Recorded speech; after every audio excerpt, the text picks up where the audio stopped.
തനിക്ക് മ്യൂസിക്കിനോടുള്ള കോൺഫിഡൻസ്, ആ പാഷൻ, അതൊക്കെ എനിക്ക് നന്നായിട്ട് അറിയാം. മാഡം ഒന്നൊന്ന് കേട്ടു നോക്കുകയാണെങ്കിൽ. ഞാൻ കേൾക്കണം. എൻ്റെ ഒരു മനസ്സമാധാനത്തിന് വേണ്ടിയാ മാഡം, പ്ലീസ്. ശരി, കേട്ടോളാം.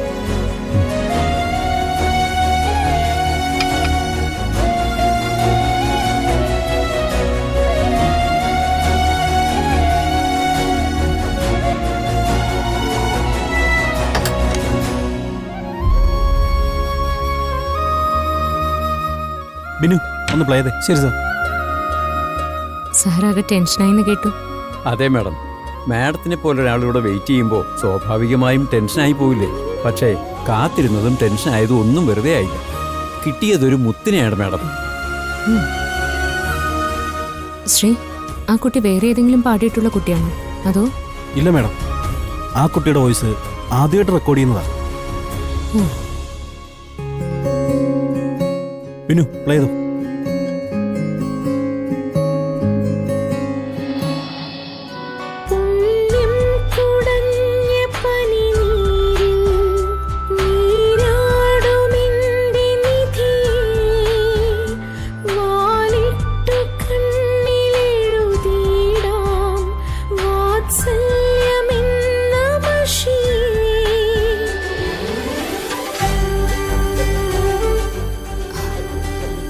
Very good. ശ്രീ പറഞ്ഞപ്പോൾ ഞാൻ ഇത്രയൊന്നും പ്രതീക്ഷിച്ചില്ല. വളരെ നന്നായിട്ടുണ്ട്. വല്ലാത്തൊരു ഫീലും. ഇത് കേൾക്കുമ്പോ ശ്യാമയുടെ ശബ്ദം പോലെ തോന്നില്ലേ? ശ്യാമ മാഡത്തിന്റെ ശബ്ദം മാത്രമല്ല, രൂപം അത് തന്നെ.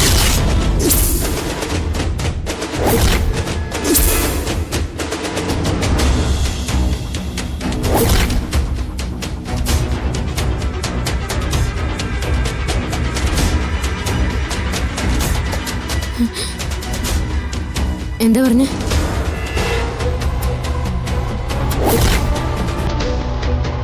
സോറി മാഡം, ആ കുട്ടിയെ കാണാൻ ഏകദേശം മാഡത്തിനെ പോലെ.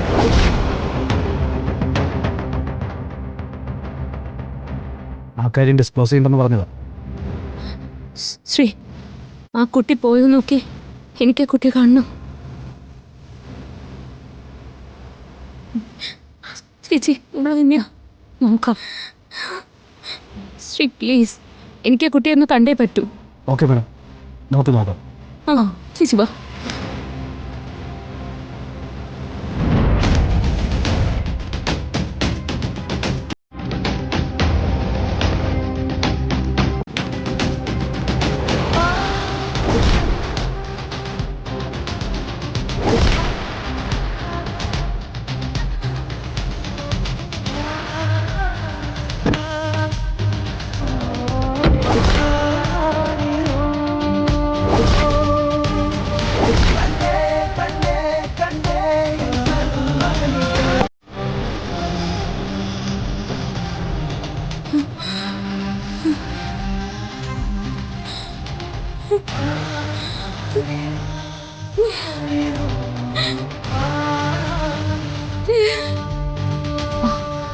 ശ്യാമേ, അവർ പൊക്കളഞ്ഞല്ലോ മാഡം.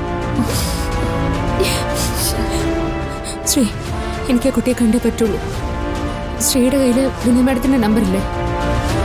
ഒന്ന് വിളിച്ചു നോക്ക്.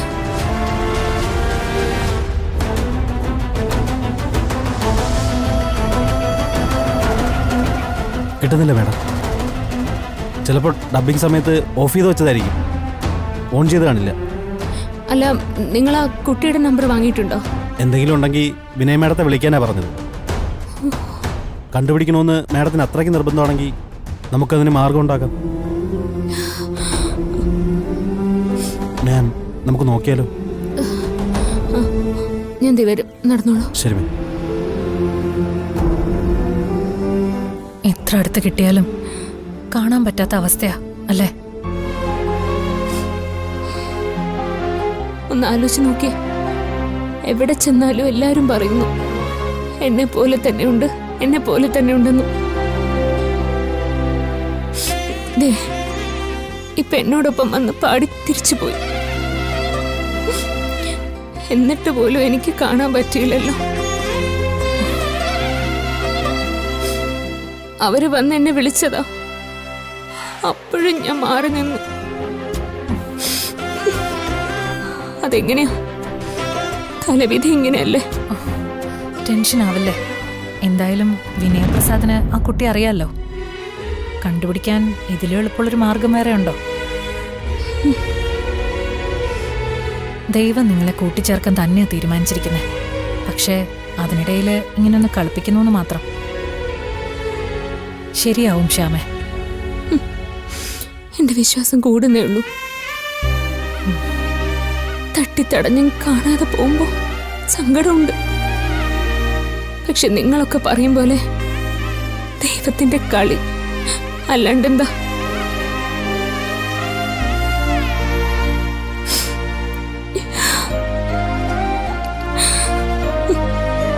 ആ കുട്ടിയുടെ പാട്ട് കേട്ടപ്പം മുതൽ ശ്യാമ മാഡം വല്ലാത്തൊരവസ്ഥയിലാണ്. എന്താണാവോ കാരണം? കലാകാരന്മാരല്ലേ, അവരുടെയൊക്കെ മാനസികാവസ്ഥ നമുക്ക് പറഞ്ഞാൽ മനസ്സിലാവൂ. ശ്യാമ മാഡം കൂടി പാടിക്കഴിഞ്ഞാൽ ഒരു കാര്യം ഉറപ്പാ, ഈ പാട്ട് കയറി കൊളുത്തും.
Thank you madam.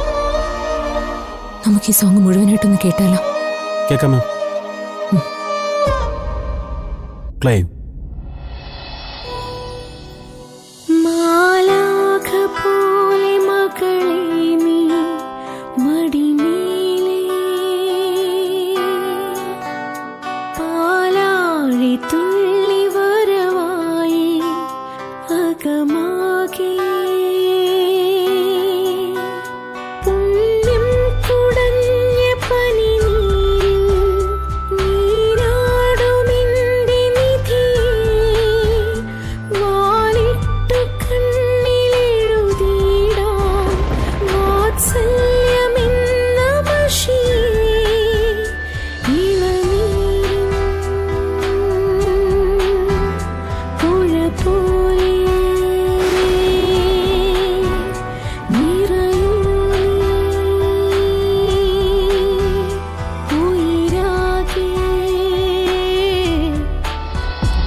എടോ, കുഴപ്പം വല്ലതും ഉണ്ടോ? ഇല്ല, ഞാൻ പറഞ്ഞില്ലേ, മനസ്സുകൊണ്ട് പാടിയതാ. അത് തന്നെ കാര്യം. വല്ലാതെ ഫീൽ ചെയ്തിട്ടുണ്ട് മാമിന്. അതെ, ശ്യാമ മാഡം പറഞ്ഞതൊക്കെ നമുക്ക് പബ്ലിസിറ്റിക്ക് ഉപയോഗിക്കണം കേട്ടോ. ഇത്രയും വലിയൊരു പാട്ടുകാരി ഇങ്ങനെയൊക്കെ പറയുമ്പോൾ അത് പുറം ലോകം അറിയണ്ടേ? അത് നമുക്ക് നോക്കാം സർ. എനിവേ, എല്ലാം ഭംഗിയായിട്ട് അവസാനിച്ചു.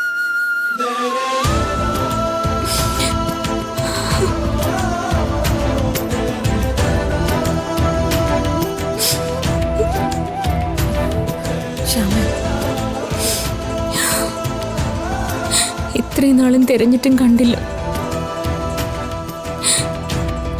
ഇപ്പൊ ഞാൻ അറിയാതെ ഇവിടെ എത്തി. എന്റെ കൂടെ പാടി. ചേച്ചി, ആ കേട്ട ശബ്ദം എന്റെ മോളുടെ. ഞാനും അവളും കൂടിയോ അമ്മയ്ക്കും മോക്കും വേണ്ടിയിട്ടുള്ള പാട്ട് പാടിയിരിക്കുന്നത്. എന്നിട്ടും ഞങ്ങൾ തമ്മിൽ കണ്ടില്ല. തിരഞ്ഞു കണ്ടുപിടിക്കാനുള്ള എല്ലാ മാർഗങ്ങളും നമ്മുടെ മുന്നിലുണ്ടല്ലോ. പിന്നെ എന്തിനാ ശ്യാമ ഇങ്ങനെ വേദനിക്കുന്നേ? ശരിയോ? മുൻപൊക്കെ അകലെ നിർത്തി കളിപ്പിച്ചിരുന്ന ദൈവം ഇപ്പൊ കൺമുന്നെ നിർത്തി കളിപ്പിക്കാൻ തുടങ്ങിയിരിക്കുന്നു. അവര് പറഞ്ഞത് കേട്ടില്ലേ, എന്നെ പോലെയുണ്ടെന്ന്. ശബ്ദം കേട്ടപ്പോ ചേച്ചിയും പറഞ്ഞില്ലേ എന്നെ പോലെയുണ്ടെന്ന്. എല്ലാം ശരിയാ. ശ്യാമ നോക്കിക്കോ, കൂടിപ്പോയാൽ ഈ പാട്ട് പുറത്തു വരുന്നത് വരെ. അതിനപ്പുറം ഈ കുട്ടിക്ക് ഒളിച്ചിരിക്കാൻ പറ്റുമോ? എനിക്ക് തോന്നുന്നത് നിങ്ങൾ അമ്മയും മോളും കണ്ടുമുട്ടുന്നത് ഏതെങ്കിലും ഒരു വലിയ വേദിയിൽ വെച്ചിട്ടായിരിക്കും. വലിയൊരു സദസ്സിനെ സാക്ഷിയാക്കി നിങ്ങൾ ഒന്നു ചേരും. ചേച്ചിയുടെ വാക്ക് ഫലിക്കട്ടെ. പുറത്തേക്ക് ഞാൻ കരയുകയാണെങ്കിലും എന്റെ ഉള്ളിലെ സന്തോഷം പറഞ്ഞു തീരില്ല. എന്റെ മോള് എന്നെ പോലെ, എല്ലാ അർത്ഥത്തിലും എന്നെ പോലെ.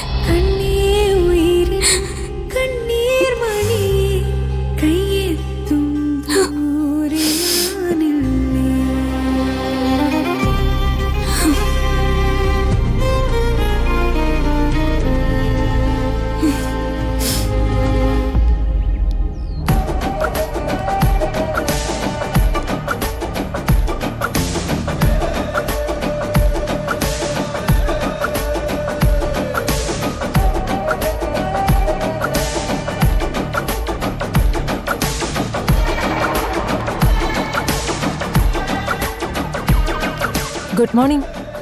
ആരാ? ഹെൽത്ത് സെന്ററിൽ നിന്നാ ആരോഗ്യ സെൻസസ് എടുക്കാൻ. അത് 1 മാസം മുമ്പ് എടുത്തു പോയതാണല്ലോ. അതെ, അതിനുശേഷവും പല വീടുകളിലും പുതിയ മെമ്പർമാർ വന്നിട്ടുണ്ടല്ലോ.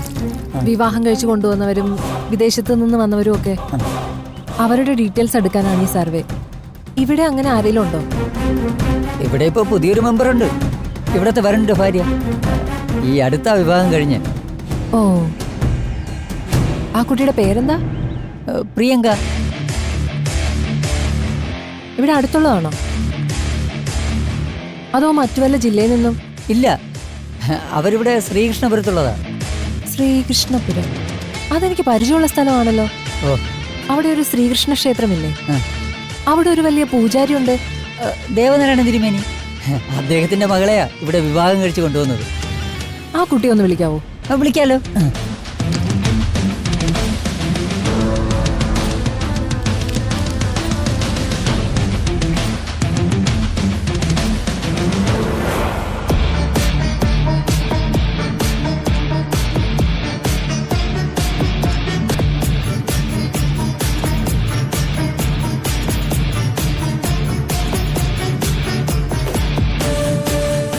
ഇതാണ് പ്രിയങ്ക.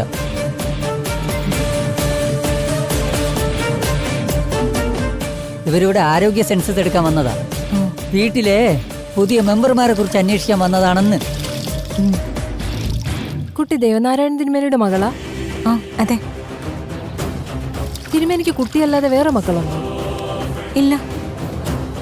കുട്ടി എനിക്ക് കണ്ടു പരിചയമുണ്ട്, പക്ഷെ ഇപ്പൊ എന്തോ ഒരു ചേഞ്ച് വന്ന പോലെ.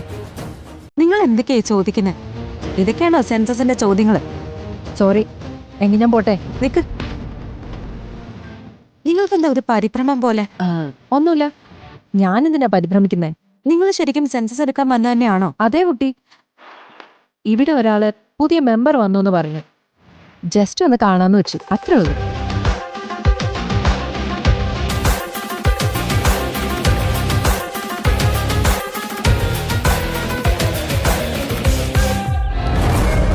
ബിജു, അവരുടെ സംസാരത്തിൽ എന്തെങ്കിലും പന്തികേട് തോന്നിയോ? ആദ്യം സംസാരിച്ചപ്പോൾ അങ്ങനെ തോന്നിയില്ല. പക്ഷേ പ്രിയങ്ക പുറത്തു വന്നത് മുതൽ എന്തോ ഒരു പ്രശ്നമുള്ളതുപോലെ തോന്നി. വിശ്വസിക്കാൻ കൊള്ളില്ല. ഉം. കള്ളക്കൂട്ടങ്ങളാ. ഇനി ആരെങ്കിലും ഇതുപോലെ വന്നാ കൃത്യമായിട്ട് ചോദ്യം ചെയ്യണം കേട്ടോ. ആ.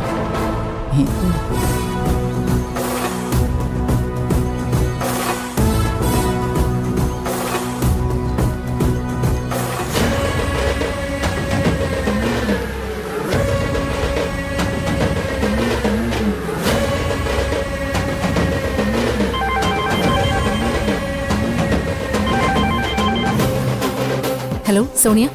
മാഡം, ഞാൻ ദേവനാരായണൻ തിരുമേനിയുടെ മകൾ പ്രിയങ്കയെ കണ്ടു. Good, congratulations. പക്ഷേ മാഡം, എനിക്കൊരു കാര്യം പറയാനുണ്ട്. ഒക്കെ നേരിട്ട് സംസാരിക്കാം സോണിയ. എത്രയും പെട്ടെന്ന് സോണിയ എന്റെ മുന്നിൽ എത്തണം.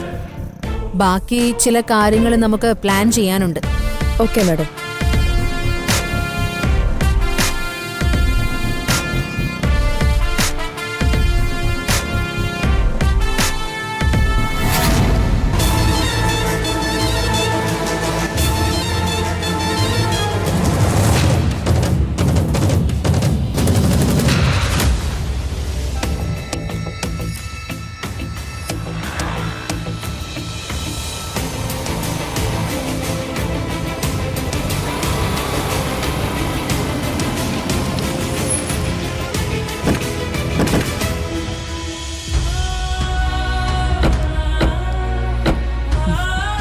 മോളെ ഞാൻ അമ്പലത്തിൽ വിടായിരുന്നല്ലോ. വേണ്ട മാഡം, മാഡത്തിന് ഫ്ലൈറ്റിന് സമയമായില്ലേ. ആദ്യം ചെന്ന് അച്ഛനോട് നടന്നതൊക്കെ പറയൂ. വേണം മാഡം. ഭഗവാന്റെ മുന്നിൽ വെച്ച് തന്നെ അച്ഛനോട് എനിക്ക് സന്തോഷ വാർത്ത പറയണം. പറയാതെ ആണെങ്കിലും കയ്യിൽ വന്ന ഈ പ്രതിഫലം എനിക്ക് അച്ഛൻ്റെ കയ്യിൽ വെച്ചു കൊടുക്കണം. അച്ഛന് സന്തോഷാവും. മോളോടൊപ്പം കുറച്ച് സമയം കൂടി ചെലവഴിക്കണമെന്നുണ്ട് എനിക്ക്. പക്ഷേ ഞാൻ ഇവിടുന്ന് നേരെ ഹൈദരാബാദിലേക്ക് പോകുക. ഒരു തെലുങ്ക് ചിത്രമുണ്ട്. ഇനി ഇവിടുന്ന് എയർപോർട്ടിലേക്ക് പോകാനുള്ള നേരവേ ഉള്ളൂ. കുഴപ്പമില്ല, മാഡം പോയിക്കോളൂ. എന്തായാലും എനിക്ക് മാഡത്തിനോട് ഒരുപാട് നന്ദിയുണ്ട്. എന്റെ ജീവിതത്തില് എനിക്ക് ഏറ്റവും സന്തോഷമുള്ള നിമിഷങ്ങൾ സമ്മാനിച്ചത് മാഡാ. രാധിക, നിനക്ക് വലിയൊരു ഭാവി കാണുന്നുണ്ട്. നിന്നിൽ വലിയൊരു പാട്ടുകാരിയുണ്ട്. ഇന്ന് നീ പരിചയപ്പെട്ട മ്യൂസിക് ഡയറക്ടറും പ്രൊഡ്യൂസറും ഒക്കെ നിന്നെക്കുറിച്ച് പറഞ്ഞ വാക്കുകൾ വെറുതെ ആവില്ല. എവിടെയായാലും മോളെ ഞാൻ ഓർക്കും. അതുപോലെ എന്താവശ്യമായാലും മോളെന്നെ വിളിക്കണം. ഞാൻ ഓടിയെത്തും നിന്റെ അടുത്ത്. ഇത്രയും വലിയൊരാള് എന്റെ അടുത്ത് മിണ്ടും എന്റെ അടുത്ത് നിൽക്കുകയൊക്കെ ചെയ്യുമെന്ന് ഞാൻ ചിന്തിച്ചിട്ടേയില്ല. ഭാഗ്യം കൊണ്ടല്ല, അതിനുള്ള കഴിവുള്ളവളായതുകൊണ്ടാ നീ എനിക്ക് പ്രിയപ്പെട്ടവളായത്. നിന്നെ ലോകം അറിയുന്ന ഒരു കാലത്തിന് വേണ്ടി ഞാൻ കാത്തിരിക്കുക.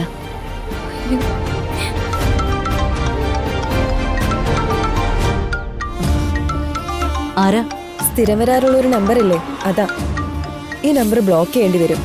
വേണ്ട, അതൊന്നും വേണ്ട. എടുത്തില്ലെങ്കിൽ എടുത്തില്ലാന്നേ ഉള്ളൂ. ബ്ലോക്ക് ചെയ്താ വിഷമമാവും. കട്ട് ചെയ്തേക്ക്. ശരി മാഡം.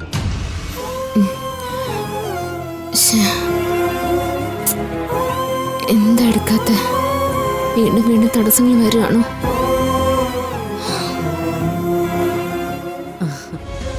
എങ്കിൽ ഞാൻ പോട്ടെ മോളെ. ആ, നിന്റെ ഒരു സങ്കടം ഞാൻ കൂടെ കൊണ്ടുപോകുന്നുണ്ട് കേട്ടോ. ശ്യാമ മാഡത്തിനെ കാണാനുള്ള നിന്റെ ആഗ്രഹം, അത് നടക്കാത്തതിലുള്ള സങ്കടം. ഞാൻ നിനക്ക് വാക്ക് തരിക, അധികം വൈകാതെ ഒരു ദിവസം ശ്യാമ മാഡത്തിന് മുമ്പില് നിന്നെ ഞാൻ കൊണ്ടുപോയിരിക്കും. വെറുമൊരു കാഴ്ചയ്ക്കല്ല. ഒരുപക്ഷെ ഞാൻ നിർബന്ധിച്ചാൽ കുറച്ചുനേരം നിന്റെ കൂടെ ഇരിക്കാനും നിന്റെ കൂടെ ഭക്ഷണം കഴിക്കാനും ഒക്കെ മാഡം തയ്യാറാവും. എനിക്കതൊന്നും വേണമെന്നില്ല മാഡം. നേരിട്ടൊന്ന് കാണണം, ആ കണ്ണുകളിലേക്കൊന്ന് നോക്കണം, പിന്നെ കാലുകളൊന്ന് തൊട്ട് തൊഴണം, അത്രേ അത്രേ ഉള്ളൂ. ആരാധകര് ദൈവത്തിന്റെ ഭാഗമാവുന്നത് മോളെപ്പോലുള്ള ഭക്തരുണ്ടാവുമ്പോഴാ.